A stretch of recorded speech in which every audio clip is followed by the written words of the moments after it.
ay mag-move on na tayo sa next topic natin, which is intercession. No? Yun po yung kasunod na paksa o topic na dapat ay talakayin natin sa umagang ito. Intercession means praying or interceding for people who are about to be destroyed. Pamamagitan, sa Tagalog, namamagitan ka sa pagitan ng Diyos at ng mga taong nawawasak. So, dapat nandun na po tayo ngayon. Kaya lang, medyo na-lead po ako na i-extend pa yung pag-aaral natin tungkol sa pag-aayuno. Dahil ito ay isang napakahalagang paksa, pero very seldom na o bihira na natatalakay sa simbahan. Kaya ang mga anak ng Diyos, mananampalataya, ay uneducated, uninstructed about this very vital topic. So, allow me to extend. Medyo pinamalalayang ko talaga ito sa Panginoon. Sabi ko, iiwan na ba itong topic na ito? But for lack of time last week, and at the same time, meron pang mga bagay na hindi natalakay. Siguro nabanggit ko na rin, but I'd like to stress or diinan pa kung bakit at paano dapat natin isagawa ang pagpa-fasting. May ilan sa ating mga kasama rito na nag-join sa prayer and fasting at I actually suggested na ituloy pa natin dahan-dahan para this coming week, hindi na 1 meal lang, hindi na 2 meals lang, kundi hindi malagpasan na natin yung 3 meals, at least yung 1 day. It's a day of liberty or liberation, freedom, kapag na pagtagumpayan mo ang iyong appetite. Maraming nakalaang spiritual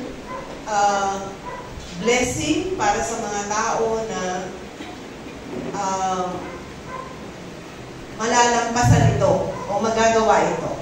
Hindi po ito requirement sa salvation.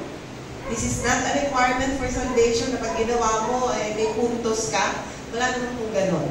Pero mamaya, mas sana pagkatapos ng ating pag-aaral, ay maunawaan nyo at least bakit dinanais ng Panginoon na matutuhan natin itong spiritual discipline na ito. I say it is a discipline, disiplina sa sarili. Hindi siya madali, pero maraming would yield benefits, untold benefits to the one who would submit himself to it. Tayo po muna saglit na umuko at manalangin sa Panginoon para sa kanyang patnubay.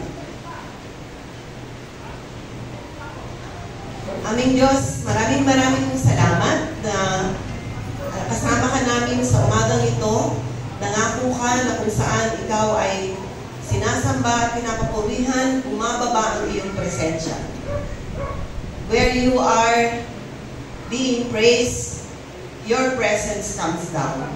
Salamat po, Panginoon, at patuloy ka namin dinadambana sa aming mga puso, niluluwalhati at sinasamba, naging habang kami ay nakikinig ng iyong mga salita. Nawa, maituon namin ang aming mga focus, ang aming pansin sa pag-aaral na ito. Tulungan mo nawa kami, O Diyos. Binubuksan namin ang aming mga puso sa iyo. Mangusap ka ng malaya sa bawat isa. Sa tanging pangalan ng Panginoong Jesus, ito po ang aming panalangin. Amen. Nabanggit ko na po by way of a recap na kapag sinabing fasting, ito ay tumutukoy sa abstention from food. Hindi ka kakain. Pero for a season lang naman yun. Yung iba, lalo na dun sa mga Catholic churches, ginagamit nila ito pag mahal na araw, yung word na fasting, fasting sa TV watching, fasting sa social media, meaning to say, titigil ka. Kasi somehow, it's a form of discipline, of curtailing your liberty to do something, at kung ano man yung nakakaalipin sa'yo. No? Maraming bagay po ang nakakaalipin sa ating mga tao. Naa-addict tayo. Naa-addict sa pagkain, sa sigarilyo, of course, yung ibang mga kabataan, sa droga. Maraming mga bagay sa mundo ito na nahihirapan tayong pagtagumpayan. Yung tinatawag nating personal victory. Ang sabi nga nung isang paborito kong author, si yung author ng sensya naman sa senior moment ko, 7 Habits of Highly Effective People. Sino nakabasa na ng libro yan? 7 Habits of Highly Effective People. Ang sabi niya, kami ako na lang ikukunta paralan niya. Pag lumabas na sa dila ako. Sabi niya, Stephen Covey. Yeah, thank you. Si Stephen Covey is a very deep thinker. Ang sabi niya, you can never have public victory without personal victory.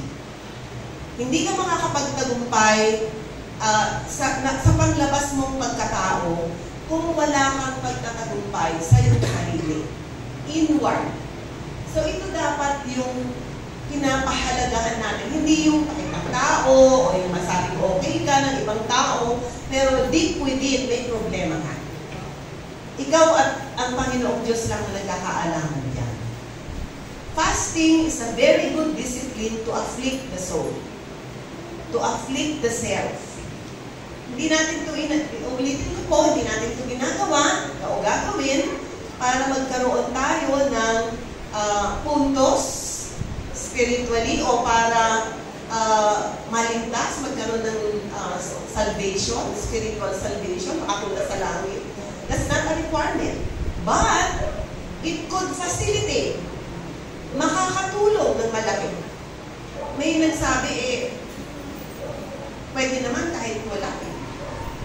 Pwede naman magpatuloy ng isang mananampalataya kahit hindi nagpa-fasting. Totoo po yun. Totoo yun. In fact, dahil sa objection ng ilang mga sectors of the society, nakakalungkot, maski dito sa Bible na binabasa ko, sa NIV, yung particular verse na kung saan nabanggit ang fasting ay tinanggal. Ginawa na lang footnote. Basahin niyo po, tignan ninyo if you want, check with your NIV Bible, kung New International Version Bible ang ginagamit nyo. Ginawa na lang footnote yung verse 21. Kasi sa Matthew 17, verse 21, ano ba pinag-uusapan doon? Nabanggit ko na po ito. Hindi mapalayas ng mga alagad o tagasunod ng Panginoon yung mga demonyong pumasok sa isang tao. Pero nung dumating ang Panginoon, saglit lang nakalayas. So nagtanong sila sa Panginoon, ito po yung eksena doon, Matthew 17. Bakit hindi namin mapalayas sa pangalan mo? At ito po yung sagot ng Panginoon, this kind of case, itong ganitong klase ng problema, does not go out but by prayer and fasting. Meaning to say, hindi siya nakukuha sa pamamagitan ng usual, ordinary, customary prayer. Kailangan tambalan mo siya ng fasting. Maliwanag yun, nandun po sa Matthew 17:21. Sa NIV Bible ko, na binabasa ko, nawala na yung verse 21, napunta siya sa baba. Footnote na lang na maliit. Maaaring may pag-aakala yung mga nag-translate ng NIV Bible na sa mga huling araw hindi na tumahalaga. pwedeng magpatuloy bilang mananampalataya nang hindi nagpa-fasting. Agree. Pwedeng magpatuloy ang isang mananampalataya na ligtas na hindi nagpa-fasting. Subalit, ayaw ba nating magkaroon ng dagdag na kapangyarihan ang ating mga panalangin? Nagpe-pray ka, okay yun. Nagpe-prayer and fasting ka, ayaw mo bang mas maging okay yung prayer mo? It could have an added push and power. Lalo na dun sa mga tinatawag ng Panginoon sa ministry of prayer and intercession. Hindi po pwedeng hindi tayo nagpa-fasting.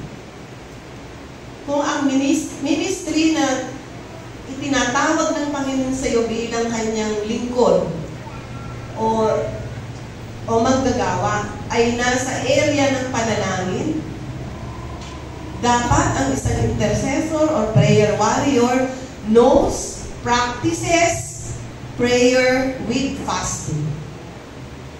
Kung mapapansin ninyo, yung mga nakaraang mga paksa na tinalakay natin, praise and worship, prayer, fasting, and it will culminate with intercession.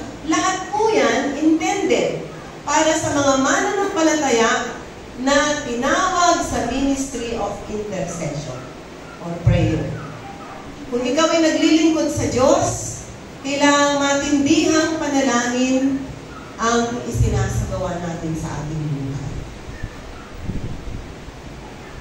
Imbis na nagmumukmok, nagwawala, anong tawag doon? Yung nawawala sa sarili o nawawala ng pag-asa, why not turn your worries and burdens and anxieties into prayer?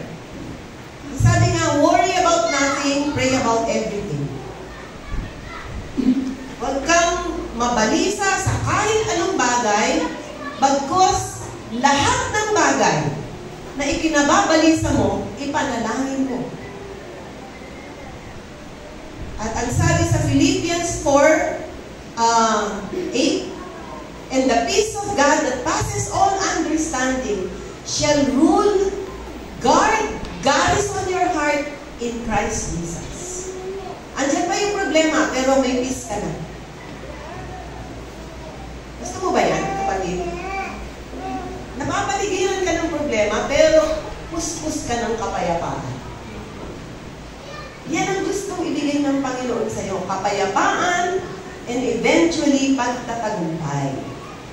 Actually, hindi eventually. The moment na nananalangin ka, nagtitiwala ka sa Panginoon, pinagdadaanan mo na ang pagtatagumpay sa Panginoon.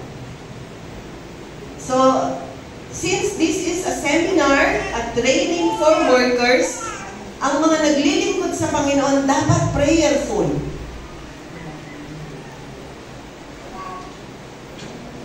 Hindi optional ang prayer.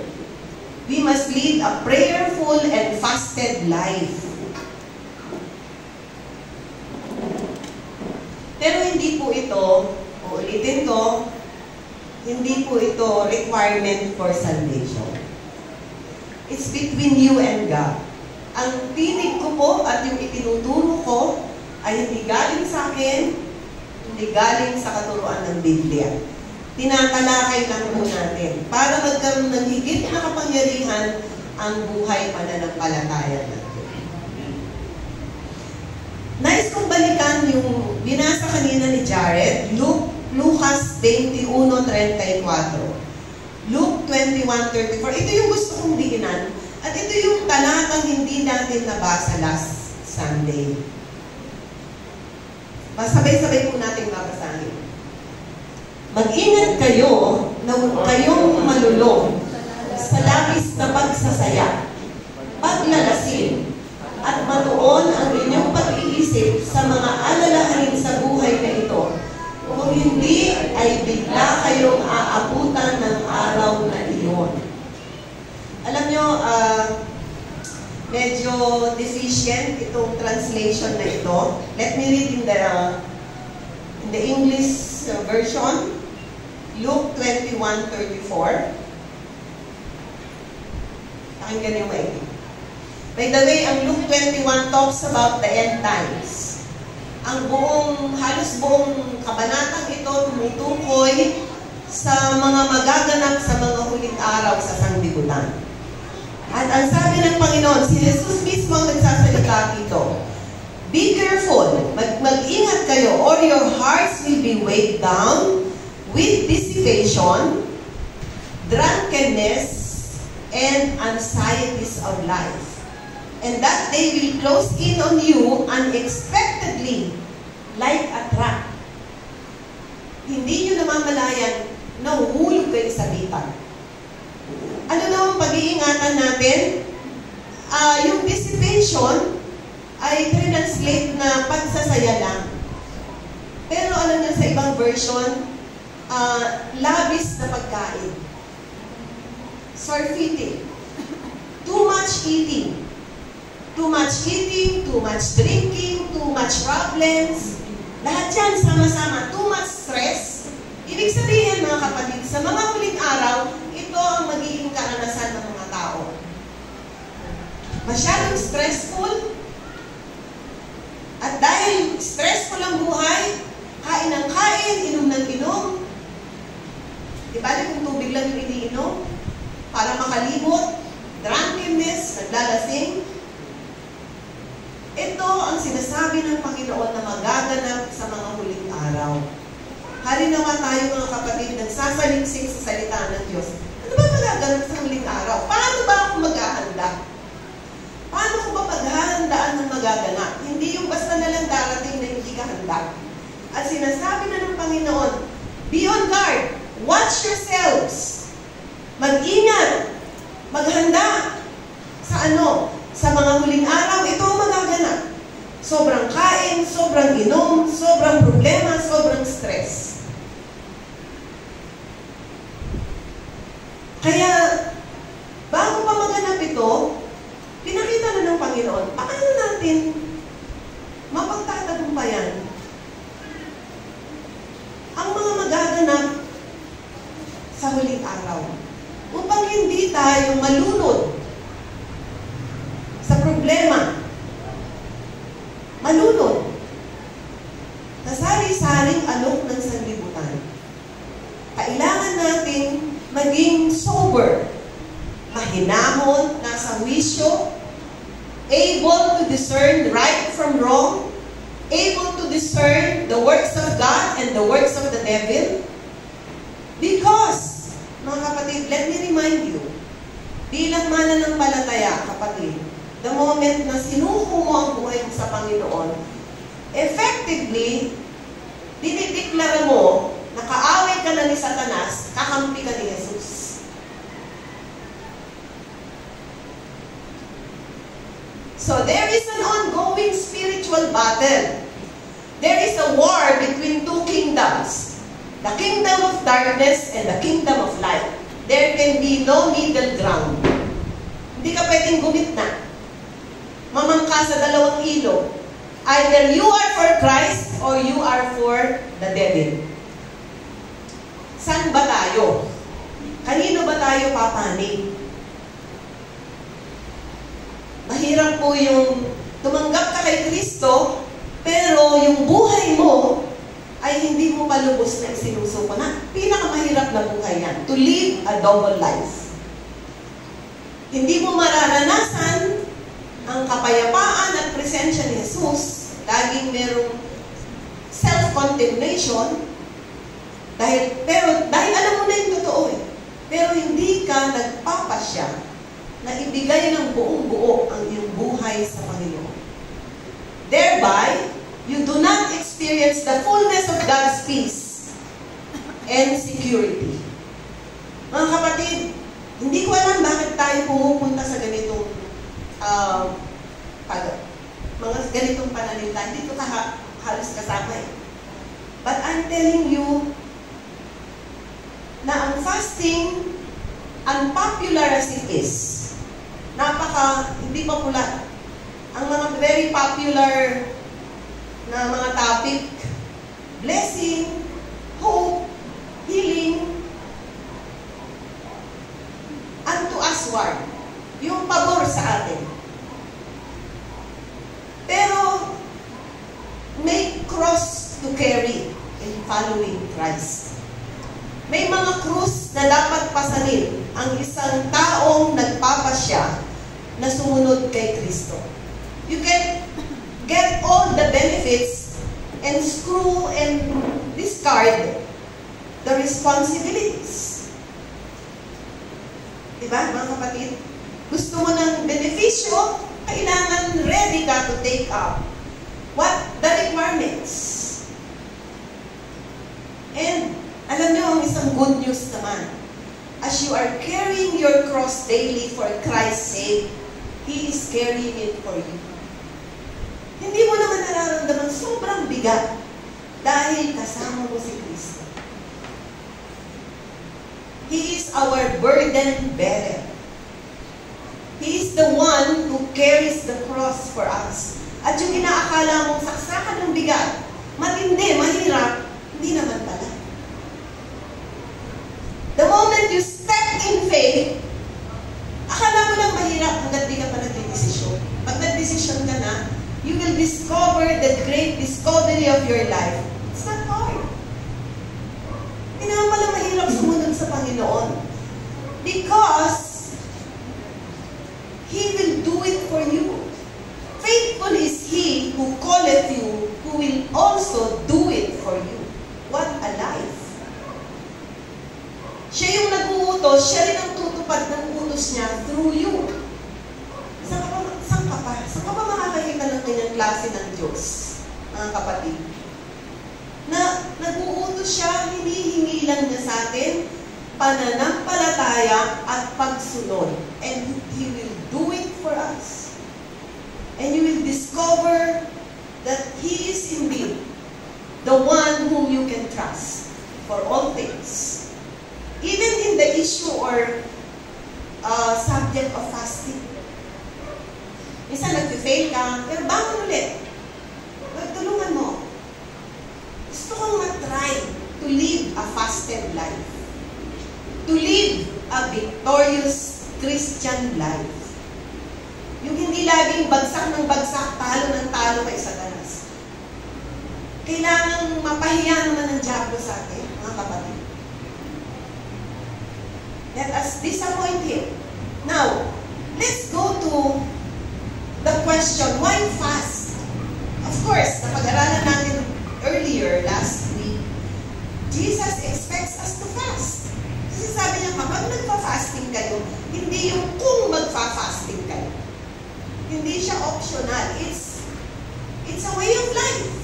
It's something that Jesus expects you to do. As a believer, as a servant of Christ, as a soldier of Jesus Christ.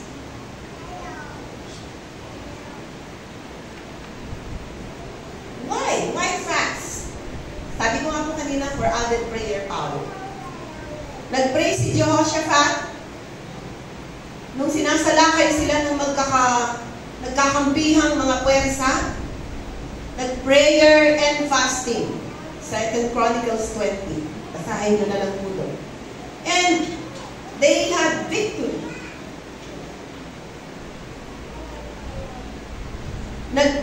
Hinarap ng Panginoon si Satanas with prayers and fasting, and he had victory. So, for added prayer power and for added or greater sensitivity to God's voice. Sabi, my sheep knows my voice and they follow me. John chapter 10. Kilala ako ng aking mga tupa at ang mga tupa ay sumusunod sa aking tinig.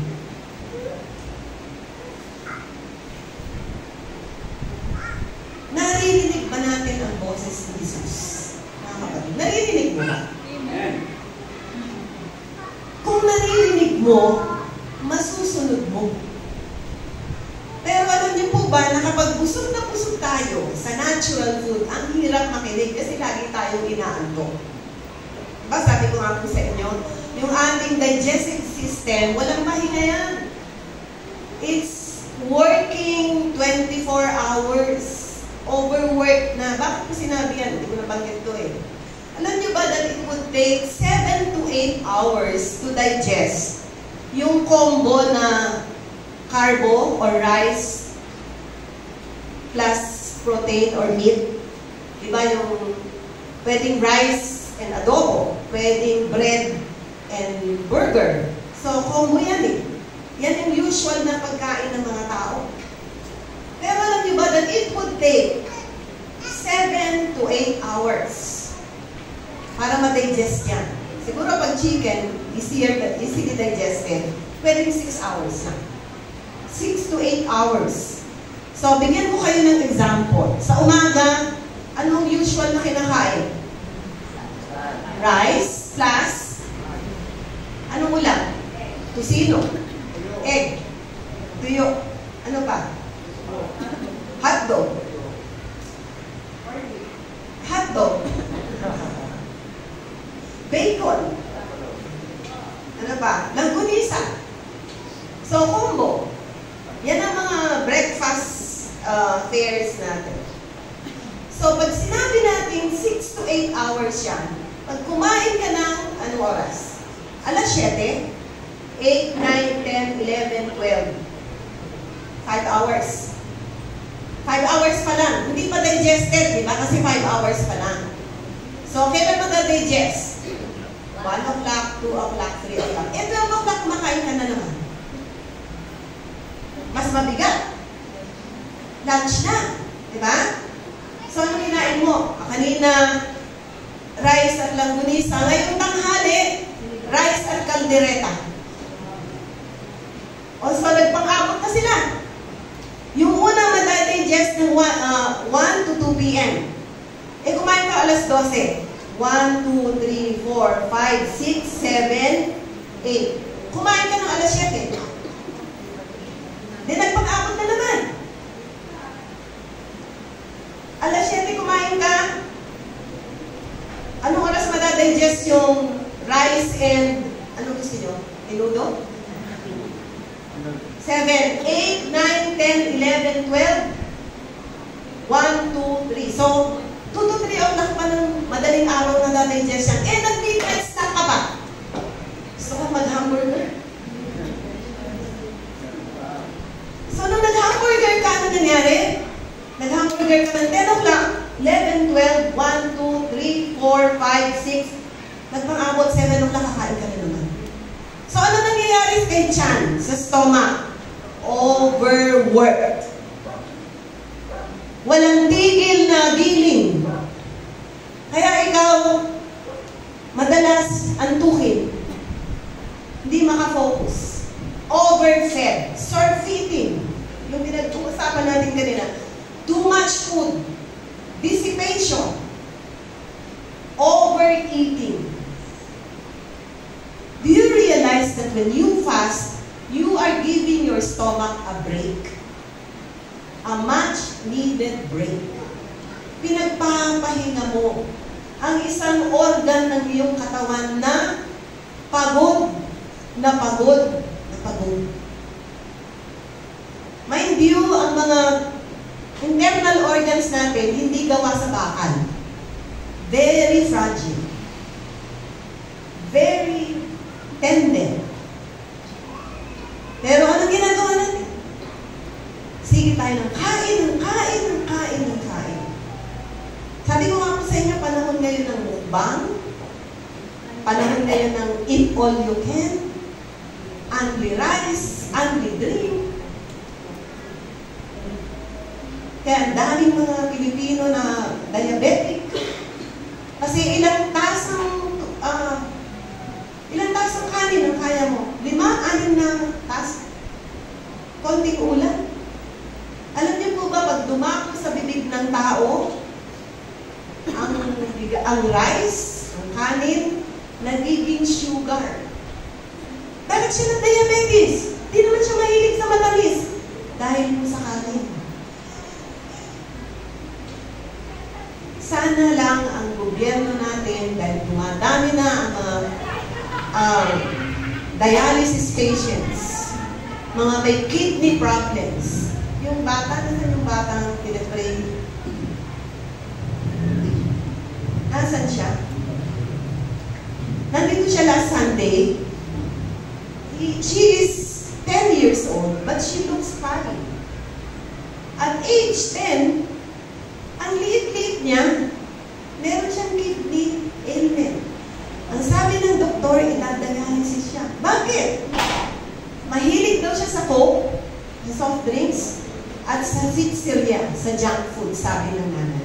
Alam niyo ba sa PGH, ang daming mga batang may kidney problem dahil sa sobrang hilig sa junk food. Sino bumibili ng junk food? Sino may pera? Bata ba? Sino bumibili ng junk food para sa anak? So, sinong dahilan bakit nagkakasakit ang bata?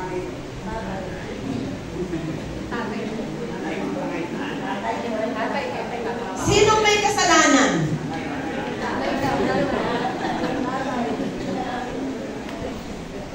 Hanggat maliit pa, hanggat bata pa, turuang disiplinahin ang tiyan. Alam niyo, sabi sa Philippians 4, makinig kayo makinig tayong lahat sa sinasabi ng salita ng Diyos. Maganda to sa Tagalog, pero babasahin ko muna sa English. Eunice, nakihanap mo Philippians 4, 19. Verse 18 to 19. Let me read in English, we will read in Tagalog. For as I have often told you before, and now say again, even with tears, many live as enemies of the cross of Christ. Their destiny is destruction, their God is their stomach, and their glory is in their shame, their mind is on earthly things. That is a verdict from the Apostle Paul. Basahin natin sa Tagalog. Philippians 3, Philippians 3, 18 to 19.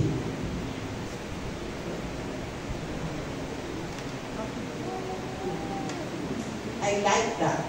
Very good. Philippians 4, 13 to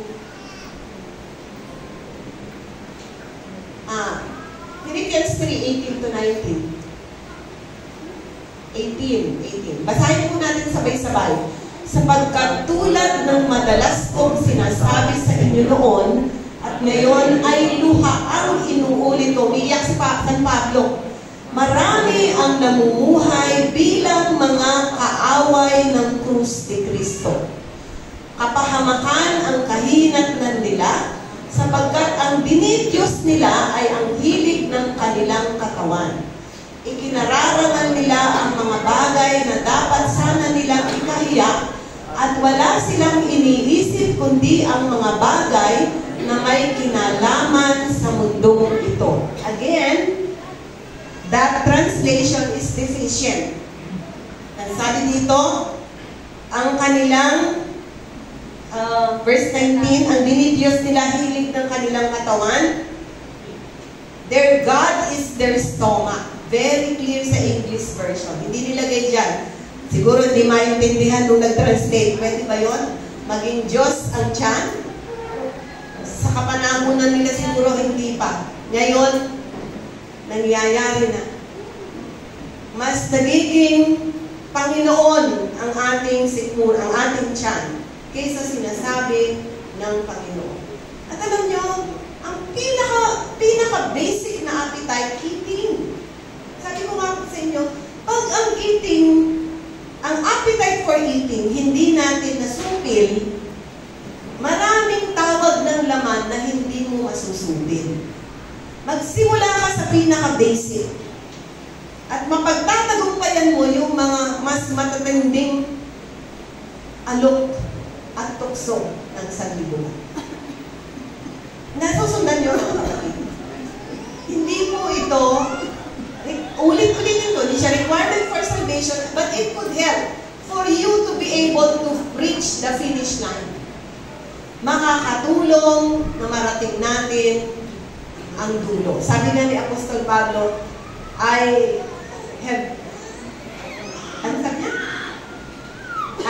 run the race, I have kept the faith, and I have finished the race. Natapos ko. Hindi ito question nung unahan eh. Kahit hindi ka mauna, kahit uli ka pa, basta tapusin mo. This is not a race of the fittest and the swift. Kumbaga sa takbuhin, kapatid, yung matapos mo, malaking tagumpay na yan. Kasi maraming hindi nakakatapos, puro umpisa. Nagbabackslide na. Midway, tumitigil. Hindi kinaya. Dahil hindi naghanda. Dahil hindi naging matalino. Dahil hindi kinonsulta ang salita ng Diyos kung paano magtatagumpay. So, greater sensitivity to God's voice. Punta tayo sa greater sensitivity to God's voice. Pag nagpa-fasting po tayo, dahil nga hindi abala yung ating tiyan, hindi siya trabaho ng trabaho, hindi ka na inaantok. You are at your optimum self. So pag nangungusap ang Panginoon, na ibabalik niya yung binasa mo, na ipapaalala niya yung mga dapat mong maalala, ang mga alagad ng Panginoon during their time, bago sila sa Acts 14, bago sila nagtalaga ng mga leaders in every church, nagpa-prayer and fasting muna sila. Meaning to say, they're seeking God's voice, who to appoint. Sino ba sa mga ito ang dapat ma-appoint? So they listen to God. And how do they listen? They pray and they fast. They prayed and they fasted. Sa Acts 13, basahin niyo na lang po itong mga sinasabi ko. Acts 13 and 14. Sa Acts 13, nung in-appoint na mag-misyon si Barnabas at si Saul. Acts 13, nag-prayer and fasting muna sila. So maging yung sinusugo sa misyon, nakikinig sa Panginoon. I remember nung nasa Gia po ako, that's my home church. Way back in the 80s, halos every 2 to 3 months, may sinesend off kaming missionary sa provinces, sa iba-ibang probinsya ng Pilipinas. May mga nagpo-full-time na nais magpagamit sa Panginoon. Almost, kasi may overnight prayer kami, meron kaming every Sunday na prayer and fasting. So, ang bilis ng turnover ng leaders o missionaries to be sent to the different regions and provinces of the Philippines. Halinawa mga kapatid, hindi lang tayo laging magkakasama. Baka eventually magkakahiwa-hiwalay tayo, pero halinawa, ang marami sa inyo, hindi para maging OFW lang o mag-ibang bayan, kundi upang magamit ng Panginoon kung saan man niya kayo dadalhin. This training is not for your ears only. Ito ay paghahanda ng Panginoon. In the same manner, nung tinitrain kami noon, di ko na-imagine ang aking sarili na tatayo ako dito sa harapan at magtuturo. I just love the Word of God. Gusto kong makinig, gusto kong matuto, gusto kong mag-aral ng salita ng Diyos. Hindi ako nangarap na magpastora o maglingkod. Sagot, it was my desire to serve God. But never have I thought that I would pastor or I would be a teacher of God's Word. So yung mga narinig ko in the earlier days of my Christian life, ito yung mga humubog sa akin. Ito yung naghanda sa akin sa pagtawag ng Panginoon. So, hindi po aksidente na naririnig nyo ang mga bagay nito. Maaaring isang araw tatawagin ka ng Panginoon. Ihanda mo ang iyong sarili. That's the greatest calling. Nag-uusapan natin yung calling ngayon. That's the greatest calling. Yung iba, proud na-appoint Undersecretary of Labor. Na-appoint Secretary of Foreign Affairs. Very proud. Kapatid, you have a higher calling when you serve God. You represent the King of Kings and the Lord of Lords. Hindi ito ordinaryong pagtawag. Huwag nating maliitin. Huwag nating baliwalain. Pag tinatawag ka para maglingkod sa Panginoon, huwag mong pag-antayin ang Panginoon. Kapag hindi ka available, tatawag siya ng iba. He will call another who is willing and available. We don't make God wait for us. We wait for Him because He is God. Amen? Amen. Tayo ay hindi nagmamando. Siya ang ating Diyos at Panginoon. At isang malaking karangalang paglingkuran siya na nagbigay buhay sa atin, nagligtas sa atin sa kasalanan, at patuloy na gumagabay sa atin sa araw-araw. Maglilingkod tayo sa Kanya ng walang kapalit. Kung pagpapalain ka, salamat. And it's a byproduct. It's a natural byproduct that you will be blessed. Pero you will not serve God because of the blessing. Because you are already blessed. Amen? Amen. Okay.